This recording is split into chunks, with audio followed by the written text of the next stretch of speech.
So I've been shooting a lot more in the studio, and this week I thought I would take the opportunity to talk about how you can shoot film with studio lighting and walk you through some different lighting setups that I've done in the past. If you've never worked with lighting for your photos before, I would highly recommend you try it out. It's really crazy what you can do creatively once you're in control of not just your photo, but also your lighting. In the past, I used to just work exclusively with natural light, but you can do so much when you start taking control of your light. Natural light is definitely something I will continue to work with in the future, but I think it's interesting to experiment with both. Strobes are basically like a more advanced version of flashes. You get a lot more control over how you shape the light as well as the power of your light. And what's nice is that they're much more powerful than continuous lighting, so you get a lot more control over your image in that regard. The first and easy setup you can try is a single strobe. Basically, once you set up your backdrop and model, you put a single strobe high up to the left or right of your subject, and you have it kind of far away and pointing down at your subject. I shot these photos of my friend Marquez in the studio with exactly this kind of setup. It emulates like that really strong 1 p.m. sunlight, because the sun is technically a light source that's really far away, really small, and not diffused at all. So it gives you very harsh shadows and super punchy contrast and colors. I think that this high contrast, like super punchy lighting isn't traditionally flattering, but I think considering Marquez's look and who he is as a person, I thought it was a really good fit, and I just love how the colors in this image came out because of the lighting. The second setup was a lot more creative. I wanted to experiment with kind of shaping and coloring light, so I went for a golden hour look in the studio.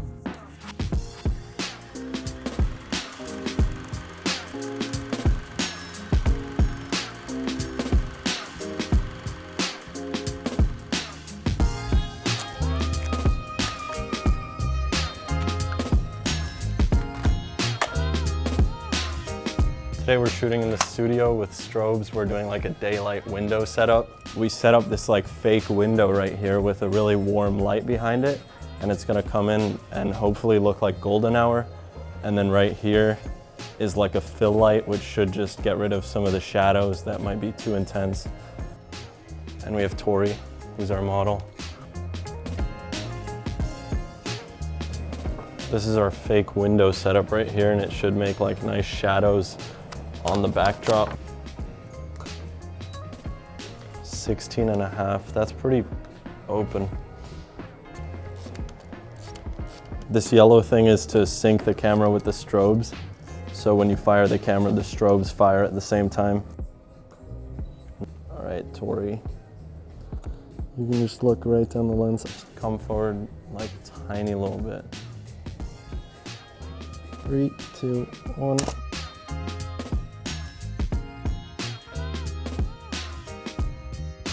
Can you face the other way? Yeah.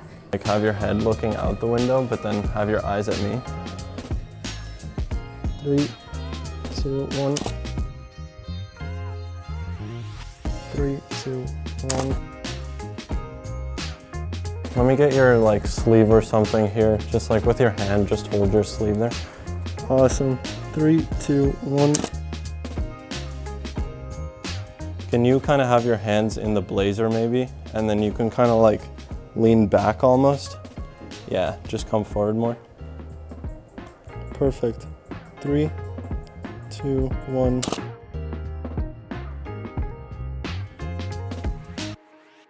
That's my first roll. I'm using one of these Tiffin filters, which gives the highlights a little bit of a glow. A lot of people asked about this. 3, 2, 1.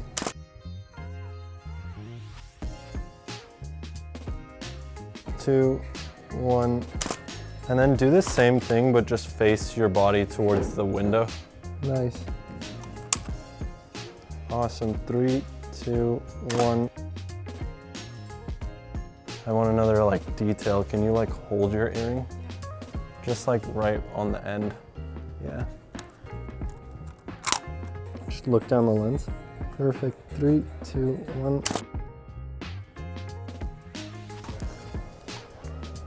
So do you want me to like my eyes closed? Yeah, sure. 3, 2, 1. By using a warming gel and this cutout through the paper, I was able to kind of shape and color the light to look like golden hour. I also added that fill light that you saw to be able to kind of get rid of some of the extreme contrast that the single light source gives you. And overall I think they mixed well and it was a super nice look. I love how the colors came out in this photo and I think the model was a really cool fit. The last setup I did was a little more traditional. This was for a test shoot for an agency and I think that this was much more of a traditional look, but at the same time for a test shoot it was very appropriate. So what I did was I set up a single light source and I bounced it off of a big sheet of foam board. You can use a wall or anything white really to reflect light, and this gives you a really nice soft diffused look, kind of like a window on a really cloudy day, and I think it's just a very flattering soft lighting for doing something like a test shoot. Perfect.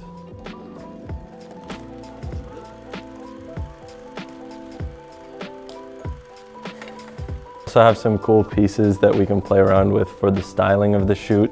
We have 2 different color backdrops and I'm just gonna play around with those. I bought my 2 seamlesses online and the colors were super different online than what they are in real life. So now I kind of have these ugly seamlesses that I'm working with, but I'll do my best to make it work.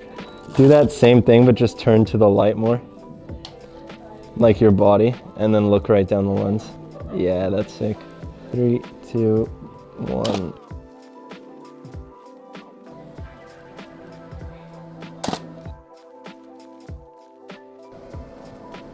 Three, 2, 1. Like have it like on top almost, yeah. Yeah, 3, 2, 1. Have your hands a little lower so that your head like leans into it more. Yeah. Perfect. And then turn towards the light a little bit, like your whole body. Yep. 3, 2, 1. Just fix your hair again, like for the photo. Yep, keep doing that. 3, 2, 1. The way you light meter for strobe lighting is that you have this mode, which is the second icon on Musicbed. Basically every light meter has a mode like this, but once you set your shutter speed and you press the reading button, it's gonna wait for you to fire the strobe. And then once you fire it, it's gonna take the reading and tell you what kind of settings you need to be shooting with. In the studio, I worked with pro photo lights, but these tend to be pretty expensive. But if you want to experiment with lighting, I'd recommend checking out a cheaper strobe like this newer one.